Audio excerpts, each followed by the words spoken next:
G'day everyone and welcome back to Sword of Convallaria. Nemi here, and today we're going to be going over weapon trials and team building. Unfortunately, I was away over the weekend, so I wasn't able to record anything. However, we do have some screenshots and the replay in-game feature, which is fantastic. If you are still struggling with this, I do think this video is going to be helpful, so make sure you give it a good watch. So let's start off by looking at the skills of the boss and move on to team building. The first skill that we can look at is the Magician's Trick. What this is when receiving melee attacks, damage taken is decreased by 50%. So already what we can gather from this is we're going to have to use non-melee, so ranged damage dealers for most of this boss. Dust to Dust is a single target attack. It deals 40% magical damage 3 times and inflicts 1 stack of stigmata. This is most likely going to have to be blocked by some form of magic tank or a very high magic res healer. Now the reaction ability is pretty much also highlighting do not use melee attacks. However, I do just want to clarify you can go into melee range of this boss, you just don't want to attack it from melee range. Now Abyssal Gaze is a 3-tile AoE. It's not instant, so you do have 1 turn to prepare for it. The thing you'll have to notice about this skill is that the damage decreases by 25% for each additional enemy hit, up to 50%. So what you're probably going to want to do is do a 3 stack of your units inside the 3-tile, just to ensure that nothing gets one-shot. Surreptitious Gaze, the passive skill, is also very important to take a look at. At the end of each turn, it locks onto 2 random enemies in the battle and inflicts 2 stacks of stigmata. Now, stigmata is a dot effect, so you will need to bring some kind of cleanse, and this is going to be very important when it comes along to our team building. So now we have an idea of what skills the boss has. Let's move on to some team building. So what will we need for this kind of boss? The first thing we will probably need is some form of a magic tank, and this magic tank is going to have to move to the front of our units to survive the 3 hit. The other thing we're going to probably need is cleansers, whether they are passive cleansers or AoE cleansers. If we did have any passive cleansers, that I think would be really, really strong. I don't know if we have any just yet, but I'm pretty sure there aren't any available. For the 3x3 AoE tile, you really don't want to overlap this with the frontline tank or healer, whichever one you're using, because it's unlikely that this tank is going to survive the 3 hit and the AoE tile in the same burst. On to the next thing, let's look at some debuffers. So what could be beneficial for this boss? Defense Break is going to really help any physical damage teams, while Magic Attack Down will also help our survivability. Another thing you might be able to do with this boss is you could probably stack different types of dots, such as Scorching, etc. Now, the bosses in this game do have a 95% damage reduction on HP-based damage. However, my team itself used a lot of that HP% damage to clear, so I'm almost certain that you can use something like this in your own teams. The next thing we should look at is what range damage healers we want to take and the tactics we will use for this boss. You need to take Urgent Order. This is going to be especially useful if you're going to solo heal for this boss. The other important tactic is March Command, as this is going to allow us to get some DPS in and then dodge any form of AoE. Now, I quickly had a look through a lot of the skill sets for units that are quite easily obtained, and these were the ones that I came up which would be best for everyone. For example, we get Angel for free, and she is really, really good for this boss. If you have her, you're most likely going to use her. However, if you are going to do the double healer strategy, I do recommend taking either Flare or Butterfly with Angel as well. Now, the KA Light Conjurer could also be used, but I do think Flare and Butterfly are slightly better in this role. Okay, so if we're going to be building a physical damage team, we're most likely going to want a Defense Break. The 2 units that I came across that would be able to do this for us easily is Ballista, which is given to us for free, and it has a passive 3-turn Defense Break.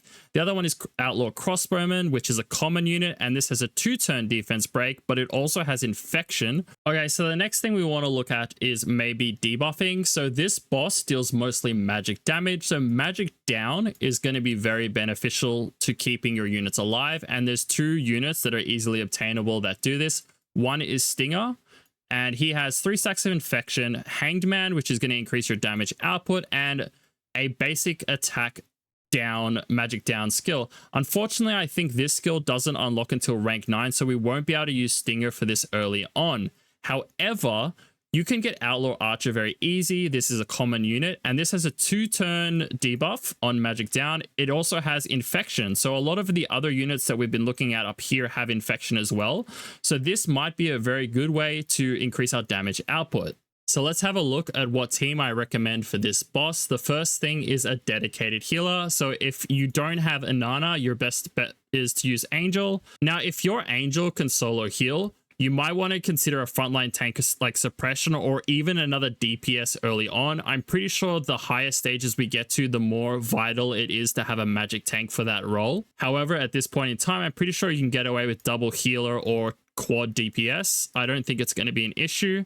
Now, if you do run a second healer with Angel, you can always run Butterfly or Flare. I do think Butterfly is slightly better, but Flare honestly is pretty good as well. For damage dealers, Ballista is given to you for free, Outlaw Archer is a common, and Stinger is given to you for free. All of these have really good synergy, and they will do enough damage output if you build into them well. We get a defense break from Ballista. Outlaw Archer is going to give a magic attack down, which is going to reduce the damage we get from the boss. Stinger and Outlaw Archer there are going to apply Infection, which is going to help increase our damage, as well as doing the damage they get from their normal abilities. If you want to look at some changes you can make, if you don't need the magic attack down, you can potentially take out Outlaw Archer. However, I do think this might be necessary. For a Stinger, I do think you could potentially replace him with Abyss or Flame Sorceress if you don't want to build him. Now, these are both going to be dot damage dealers. They will need to be built well. Like, you're going to still have to do damage on all of these units, so do make sure that you are maxing out your weapons at least. I don't think there's anything else we really need to go through, so what I'm going to do now is just show you the replay of how I cleared it, and hopefully this will help you clear it too.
제가 도울 수 있는 일이 있을까요?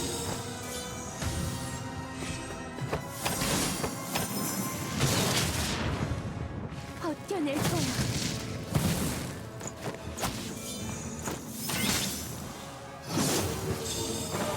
고마워요. 포기하지 마요. 제가 함께 할게요.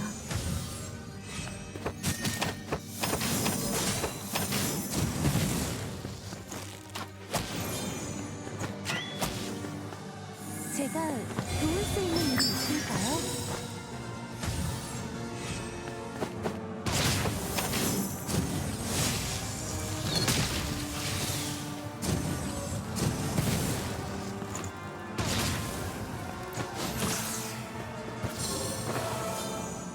그런 건가요?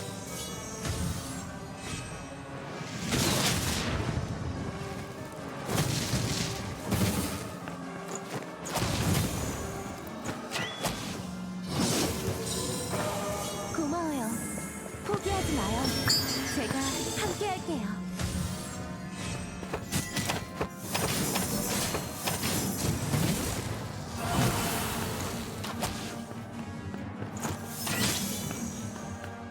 그런 건가요?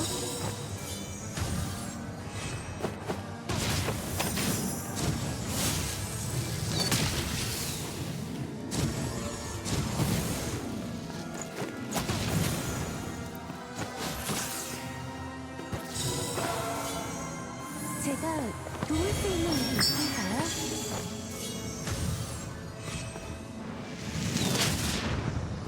버텨낼 거야.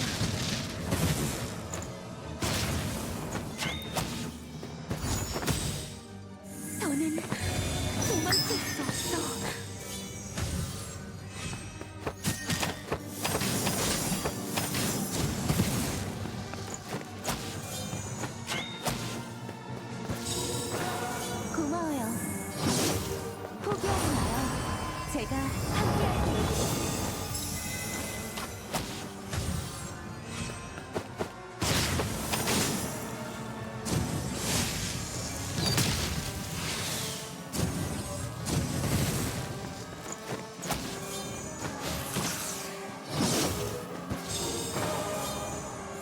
제가 도울 수 있는 일이 있을까요?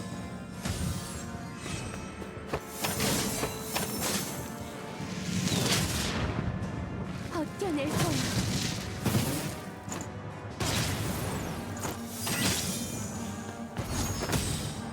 고마워요.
The last huge tip I want to give is if your healer has the reorganized cube, or if you have any of these disaster bottles, these are absolutely fantastic. The reorganized cube is amazing because it pretty much allows you to solo heal all of the weapon trials, and the disaster bottle is fantastic for getting more debuffs down on the boss. We're also going to post beginner teams and team building plans for weapon trial number 2 and 3, so if you are looking forward to that content, stay tuned.